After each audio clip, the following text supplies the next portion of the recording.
everybody, it's Lee. Guess what? Got all my electrical done. I did not do this myself. I think it's good to know your limits. Like doing the 120 volt was not my deal. I tried, I was just getting more and more confused the more I learned. Like this red and black 12 volt is fairly straightforward. It's a low voltage and I'm not perfect. I mean, some of these wires or these connections that were done for me came loose. So sometimes that's the risk of that. But other than that, I hooked up the battery cables. I made my own cables. I hooked stuff to the inverter. Then I had an electrician come in here, put this box in. There's like 2 circuits for these 120 volt plugs. I made an attempt to wire an 120 volt plug, and he was like, "Oh my God, girl, that was bad." So, anyway. So this is a breaker that goes to the outside plug here.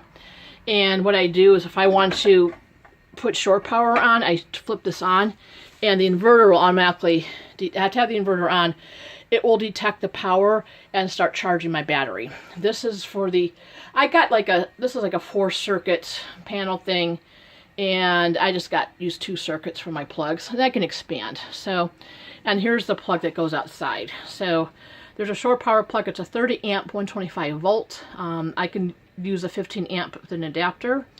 Other than that, everything's going well. I'm tidying up all my wiring on here. So that's what I'm doing today. I put like a little ledge for my shelf, and I'm now can start building out my bed frame. So I've got the studs for that. Next weekend, we're putting up the fan up in here. I still got a ways to go with this. I got to tie things down. I got to figure out how to handle this bench and tie all the, build the toilet inside a box, make like a chair. I got a lot of work. I got to fix the hatch. Still got quite a bit of work to do. But hopefully by the end of February, I might be able to take a mini trip or something, or early March. And it's going slower than I want to, but it's just the way it is. And I have my nice refrigerator running. It's really cool. So basically, I'm going to set this down. So, and it'll power on. So anyways, that's what this refrigerator, it's a 12 volt refrigerator, and it's 54 quarts. It's a Costaway, and I keep my little Pellegrino water in here.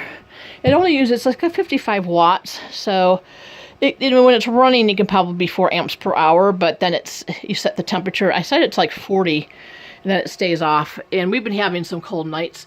Right now, my battery's over 14.5 volts. It's almost, it's full. So I have my inverter right here. I got the inverter. There's my screen. This is like my remote.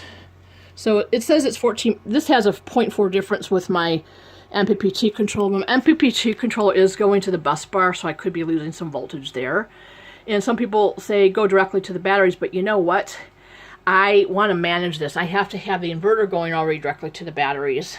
That's what the manufacturer said, Ames. So this is a 2000 watt sine wave inverter / charger. And the only thing is, I mean, it was complicated initially when I tried this. Like yesterday, I was in a panic.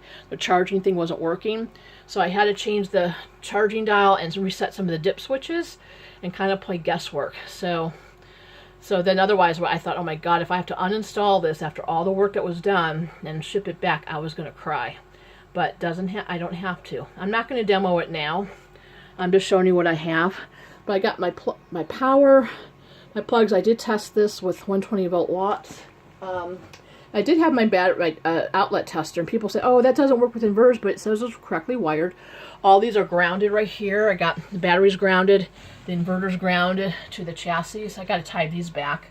So that's what's going on. So grounding, fuse, 200 amp fuse, 63 amp fuse. I'm going to be putting this to a 50 amp, since it's a 40 amp charger.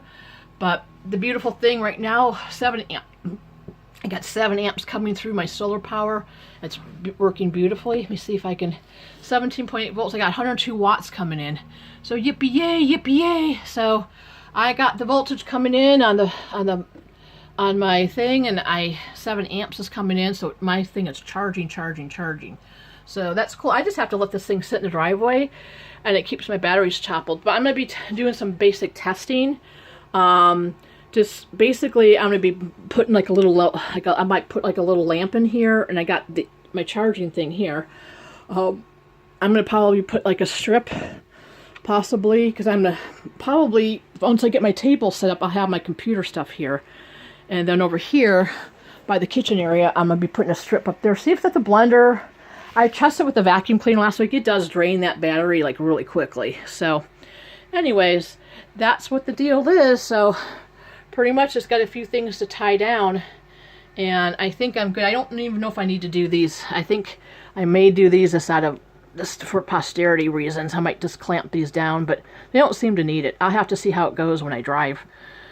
You know, because these are pretty stiff and they're in there. The one thing that happened yesterday when the electrician was working on it, he knocked into some of these and they come undone, even though these are heavy-duty wires. So these can come undone if you get enough jostling.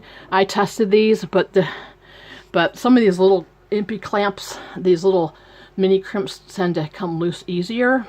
And some of these are bare wires that are there too, that they force you to do that. But we'll have to keep an eye on this. But the good news is that this is low voltage, so as far as things blowing up and starting a fire, I don't think it's going to happen as easily as if you had the 120 volt. There's no 230 voltage in here. I didn't want that. It's a little too much. But I will talk to you later. Bye-bye.